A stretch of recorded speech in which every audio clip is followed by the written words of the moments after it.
అయితే భోజ్యం భోజన శక్తిశ్చ రతిశక్తిర్వరాంగన విభవో దానశక్తిశ్చ నాల్పస్య తపసః ఫలం అని. అంటే మంచి రుచికరమైనటువంటి భోజనం లభించడం, అలాగే దాన్ని జీర్ణం చేసుకునేటటువంటి శక్తి లభించడం, అన్నిటికన్నా ముఖ్యంగా కామసుఖం, శ్రేష్ఠురాలైనటువంటి భార్య లేదా శ్రేష్ఠురాలైనటువంటి స్త్రీ భార్యగా లభించడం, తగినంత వైభవము, ముఖ్యంగా దానబుద్ధి, ఇలాంటి లక్షణాలన్నీ కూడా మనకి పూర్వజన్మ ఫలితంగా అంటే తపఃఫలితంగా వస్తాయట. అంటే మనం ఇవన్నీ అనుభవిస్తున్నాము అంటే కనుక మనం ఖచ్చితంగా పూర్వజన్మలో తపస్సు, యజ్ఞమో, హోమమో, దానమో ఏదో ఒక గొప్ప కార్యం చేసేమో అని అర్థం. అవన్నీ చేస్తే తప్ప పుణ్యఫలితంగా ఇవన్నీ రావట. ఏవేంటివి చూడండి, చాలా గొప్పగా చెప్పాడు. దాన్ని బట్టి మనం పుణ్యాత్ములవా పాపాత్ములవా, లేకపోతే పూర్వజన్మలో మనం పుణ్యం చేసామా, యజ్ఞం చేసామా, జపం చేసామా అనే విషయాన్ని చాలా సునాయాసంగా గ్రహించవచ్చు ఈ శ్లోకం ద్వారా. ఏం చెప్తున్నాడు ఇక్కడ? భోజ్యం భోజన శక్తిశ్చ, మంచి రుచికరమైన భోజనం లభిస్తోంది అంటే మనం అందరం కూడా నిజంగా చెప్పాలంటే కనుక రుచికరమైన భోజనమే తింటున్నాం. అయితే ఒక్కొక్క ఇళ్లలో పాపం వంట వండడం సరిగ్గా రాని స్త్రీలు ఉండడమో, లేకపోతే నిజంగా వంట వండుకునే అవకాశం లేని పరిస్థితులు కూడా ఒక్కొక్క చోట ఉన్నాయి. కొంతమంది ఉన్నారండి, అన్నీ ఉన్నాయి వాళ్ళకి, ఐశ్వర్యం ఉంది, పెళ్ళయింది, భార్యాపిల్లలు ఉన్నారు, కుటుంబం ఉంది, కానీ వాడికి ఉద్యోగం ఎక్కడో వచ్చింది. నిజంగా చెప్పాలంటే భార్యాపిల్లలు అందరూ కూడా చాలా చక్కగా సకుటుంబం ఉంది, ఇంట్లో చక్కగా రుచికరంగా వండిపెట్టేటువంటి భార్య ఉంది, కానీ ఈయన ఉద్యోగం విదేశాల్లో చేస్తున్నాడు, లేకపోతే వేరే రాష్ట్రంలో చేస్తున్నాడు. ఆయన పరిస్థితి ఏంటి అంటే ఆయనకు రుచికరమైన భోజనం తినలేకపోతున్నాడంటే, ఒక్కొక్క చోట మన రాష్ట్రంలో అయితే శుభ్రంగా అన్ని రకాలు తింటాం, వేరే రాష్ట్రంలో చపాతీలు, పులకాలు, లేకపోతే రకరకాల రోటీలు తింటారు. వాళ్ళకి పెద్దగా మనకున్నటువంటి ఆహార పదార్థాలు ఉండవు రుచికరంగా. ఏంటి మరి ప్రయోజనం? ఐశ్వర్యం ఉంది, ఉద్యోగం ఉంది, అన్నీ ఉన్నాయి, కానీ రుచికరంగా తినలేకపోతున్నాడు. అంటే అర్థం ఏమిటి అంటే ఖచ్చితంగా పూర్వజన్మలో ఏదో మహాపాపం చేసి ఉండాలి, లేదా పుణ్యం లేకపోయి ఉండాలి. అదే ఒకడున్నాడు, ఆయనకి అసలు నిజంగా భార్య లేదు, కుటుంబం లేదు, ఏమీ లేదు, ఒకళ్ళ ఇంట్లో పనిచేస్తున్నాడు. వాళ్ళ ఇంట్లో శుభ్రంగా పంచపక్ష ప్రమాణాలు పెడుతున్నారు, రుచికరంగా భోజనం చేస్తున్నాడు అంటే పూర్వజన్మలో భోజనం చేసుకున్నాడు అని అర్థం. ఈ రకంగా మనం కనుక రోజు రుచికరమైన భోజనం చేస్తున్నాం అంటే దాని అర్థం అది. అలాగే దాన్ని జీర్ణం చేసుకునే శక్తి, ముఖ్యంగా తినేయడం పెద్ద గొప్పతనం కాదు, తిన్నది జీర్ణం అవ్వాలి కదా. సాధారణంగా ప్రస్తుత కాలంలో ఏమిటి అంటే అల్సర్లు, రకరకాల ఆరోగ్యపరమైనటువంటి అజీర్తి రోగాలు ఇవన్నీ కూడా వస్తున్నాయి. చేత తినకపోతే నీరసం, తింటే ఆయాసం అన్నట్టుగా భుక్త ఆయాసాలు ఎక్కువైపోయి ఆ తిన్నది అరిగించుకోలేని పరిస్థితులు కూడా చాలా ఉన్నాయి. అంటే ఎవరికైతే తిన్నది తిన్నట్టుగా అరిగిపోతుందో, జీర్ణమైపోతుందో, తిన్న తర్వాత ఎవరైతే మాత్ర వేసుకోవాల్సిన అవసరం లేదో అరగడానికి, వాళ్ళు నిజంగా అదృష్టవంతులు. అలాగే కామసుఖము, ఇది చాలా గొప్ప విషయం. అయితే సాధారణంగా ఈ విషయం వచ్చేసరికి కొంచెం అదో మనకి భూతపదంగా కనపడితే కనపడచ్చు కొంతమందికి, కానీ సాధారణంగా కామసుఖం అనేటటువంటిది కొన్ని సుఖాలలో ఒక భోగం. అయితే అన్నీ అనుభవించమని చెప్పాడు భగవంతుడు, మనకు అన్నీ ఇచ్చినటువంటిది అనుభవించడానికే తప్ప త్యజించడానికి ఏమీ కాదు. అయితే ఈ కామసుఖం ఎవరైతే రోజు అనుభవిస్తూ ఉంటారో వాళ్ళు కూడా ఏదో పూర్వజన్మ సుకృతం చేసుకున్నట్టే. అలాగే శ్రేష్ఠులాలైనటువంటి స్త్రీ భార్యగా లభించడం, అన్నిటికన్నా ప్రధానంగా మనిషి ఎప్పుడు మనశ్శాంతిగా ఉంటాడు, ఎప్పుడు ఇంట్లో శాంతత ఉంటుంది, లేదా నిజంగా చెప్పాలంటే కనుక ఒక పురుషుడికి యోగము అదృష్టము ఎవరు అంటే కనుక భార్యే. భార్యే యోగ రూపంలోనూ అదృష్ట రూపంలోనూ వస్తుంది అని దాన్ని నమ్మి తీరాలి. ఎందుకంటే భార్య సరిగ్గా లేకపోతే కనుక, భార్య అర్థం చేసుకునేటటువంటిది కాకపోతే కనుక, భార్య ఇంట్లో సరైన ఆలనాపాలన చూడకపోతే కనుక ఆ జీవితం ఎంత సంపాదించినా ఇంట్లో సుఖం శాంతి ఉండదు. కాబట్టి ఇంట్లో భర్త సుఖంగా ఉండాలి అంటే కనుక భర్తకి అంటే అన్ని రకాలుగా కూడా సలహాలు ఇచ్చే రూపంలో మనకి చాలా చెప్పారు కదా, కార్యేషు దాసి శయనేషు రంభ భోజ్యేషు మాత, ఇవన్నీ కూడా మనకి దానికి సంబంధించినటువంటి విషయంలో అన్ని రకాల పాత్రలు పోషించేటటువంటిది స్త్రీ. కాబట్టి ఆ రకంగా స్త్రీ సరైనటువంటి సఖ్యత లేకపోతే జీవితం వృధా. కాబట్టి ఎవరికైతే శ్రేష్ఠులాడని భార్య తగ్గుతుందో, అలాగే తగిన వైభవం అంటే కావలసింది కొనుక్కోగలిగేటటువంటి తత్వం, అలాగే హాయిగా తిరగడం, హాయిగా అంటే లోటు లేకుండా బతకడం అనేటటువంటిది. దురాశ వేరు, ఆశ వేరు. ఆశతో జీవించడం తప్పు కాదు, ఫ్యాన్ కింద పడుకోవడం, ఏసీల కింద పడుకోవడం, ప్రయాణాలు చేయడం, కావలసిన వస్తువులు కొనుక్కోవడం, ఇవంతా సాధారణం. ఇంకా దాటిపోయి పదవుల కోసం కానీ, రకరకాల వాటి కోసం కానీ, రాజ్యాల కోసం కానీ తాపత్రయపడిపోవడం అనేటటువంటిది అది దురాశ అవుతుంది. కాబట్టి కడుపు నిండా తినడం, హాయిగా సుఖించడం, ఇవన్నీ కూడా తగినంత భోగాన్ని అనుభవించేటటువంటి వాడు. అలాగే దానబుద్ధి, ఎవరికైతే దానం చేసే లక్షణం ఉంటుందో ఇవన్నీ కూడా నిజంగా వాళ్ళు నిజమైన అదృష్టవంతులు. అంటే ఆ విషయాన్ని అంత బాగా మనకు చెప్పాడు చూడండి. అలాగే యస్య పుత్రో వశీభూతే భార్యాచందానుగామిని, విభవో యస్య సంతుష్ట స్తసత్య స్వర్గ ఇహైవహి. అంటే దీని అర్థం ఏంటి అంటే కనుక నిజంగా స్వర్గం ఎక్కడుంది అంటే ఈ శ్లోకం దీనికి అర్థం. ఏమిటి స్వర్గం అంటే మనిషికి స్వర్గం, యజమానికి స్వర్గం ఏంటి, ఇంట్లో ఉండే యజమానికి అంటే వినయవంతుడైనటువంటి పుత్రుడు, భర్త భావానికి అనుగుణంగా మలుచుకునేటటువంటి భార్య, తనకున్న దానితోటి సంతృప్తి పడేటటువంటి మనస్తత్వం, ఇవన్నీ కూడా ఒక యజమానికి స్వర్గం లాంటివిట.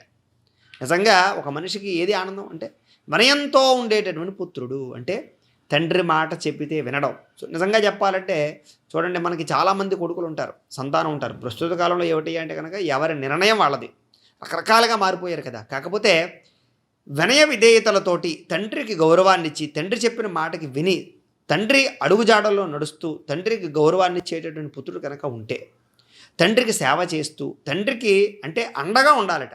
ఎప్పుడు కూడా పుత్రుడు అంటే ఏంటంటే కనుక చిన్నప్పుడు ఒక రకం, వయసు వచ్చిన పుత్రుడు ఎలా ఉండాలయ్యా అంటే కనుక తండ్రికి ఒక రకమైన బలం, అంటే కొడుకులను చూసుకుని తండ్రి ధైర్యాన్ని తెచ్చుకోగలిగేటటువంటి కెపాసిటీ ఉంటే వాళ్ళు కొడుకులు తప్ప, కొడుకులు ఉన్నా కూడా చెప్పుకోవడానికి తప్ప ఉపయోగం లేకపోతే ప్రయోజనం లేదు. కాబట్టి వినయవంతుడైన పుత్రుడు, ఇది చాలా అదృష్టం. అలాగే భర్త భావానికి అనుగుణంగా మలుచుకునేటటువంటి భార్య. సాధారణంగా భర్త అనేటటువంటి వాడు అందరూ కూడా ఏమిటి అంటే కుటుంబానికి చాలా జాగ్రత్తగా చూసుకోవాలని, కుటుంబం గురించి ఎక్కువగా కష్టపడుతూ ఉంటారు భర్తలు. అయితే ఎక్కడో అక్కడక్కడ తాగుమోతు వాళ్ళు, బాధ్యత లేని వాళ్ళు ఉంటూ ఉన్నా కూడా సాధారణంగా 190% కుటుంబ పోషణ కోసమే భర్త ఎప్పుడు కూడా, మగవాడు బయట కష్టపడుతూ ఉంటాడు, ఎంతో శ్రమ పడుతూ ఉంటాడు. అయితే ఈయనకి ఎన్నో రకాల ఆలోచనలు కానీ, ఎన్నో రకాల పనులు చేయాలని కానీ, కొన్ని నిర్ణయాలు కానీ ఉంటాయి. మగవాడికి ఏమిటి అంటే బాధ్యతలతో తల్లిదండ్రులని, అత్తమామలని, కింద ఉండేటటువంటి అన్నదమ్ముల్ని, ఆడబడుచుల్ని, సేవకులని అందరినీ చూడవలసిన బాధ్యత ఎవరికి ఉంటుంది? మగవాడికి ఉంటుంది, ఇంట్లో యజమానికి ఉంటుంది.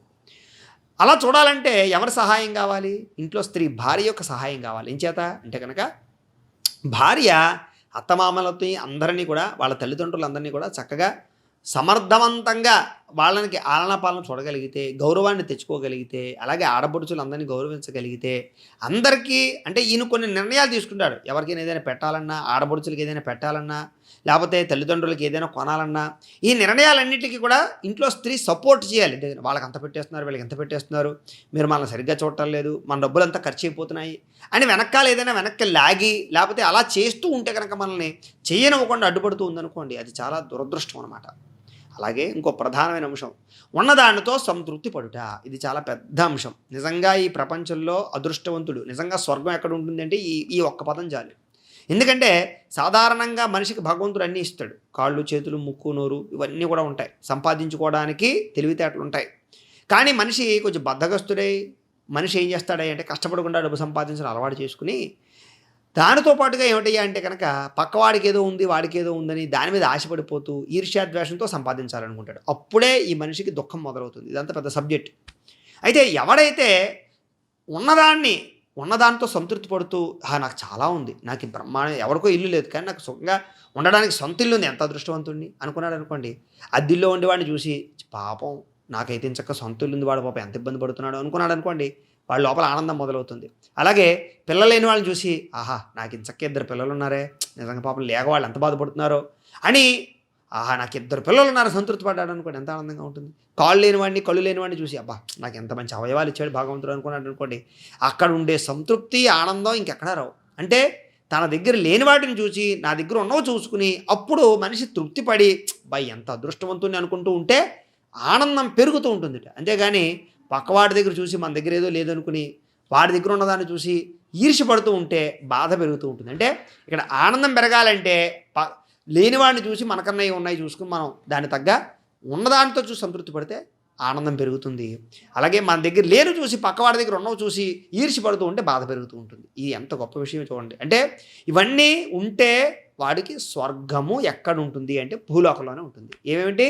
వినయవంతుడైన పుత్రుడు, భర్త యొక్క భావాలు అంటే ఈయన ఆలోచనలు అర్థం చేసుకునే భార్య, ఉన్నదాంతో సంతృప్తిగా బతికేటటువంటి ఆలోచన, ఈ 3 ఉంటే యజమాని స్వర్గము. అలాగే ఏ పుత్ర ఏ పితృభక్తా సపితా ఎస్తు పోషక తన్మిత్రం యస్య విశ్వాస సా భార్య యత్ర నిర్వృతి.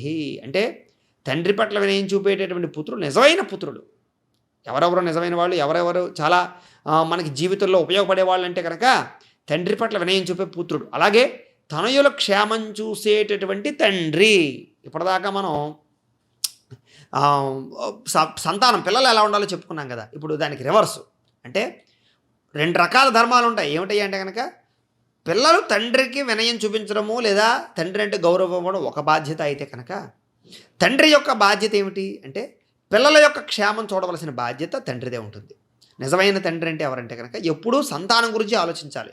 వాళ్ళ చదువుల కోసం కానీ, వాళ్ళకి చదువులకు ముందుగానే డబ్బు పోగు చేయడం కానీ, ఆడపిల్ల పుడితే పెళ్ళికి ఎప్పటి నుంచి డబ్బులు పోగు చేయడం కానీ, బాధ్యతలు వాళ్ళ భవిష్యత్తు గురించి ఎక్కువగా ఆలోచిస్తూ తన కోరికలు తగ్గించుకుని పిల్లల కోరికలకి తీర్చడానికి ఎవరైతే తాపత్రయపడతాడో వాడు నిజమైన తండ్రి. అంతేగాని పిల్లలు పుట్టినా వాళ్ళు పెరిగి పెద్దవాళ్ళు అవుతున్నా సరే అప్పుడు చూద్దాంలే అని చేసి అప్పులు చేసేసుకుంటూ లగ్జరీని అనుభవించేస్తూ డబ్బులంతా ఖర్చు పెట్టేస్తూ వాళ్ళ భవిష్యత్తు గురించి ఆలోచించకుండా ఉండేటటువంటి వాడు తండ్రి కాదు.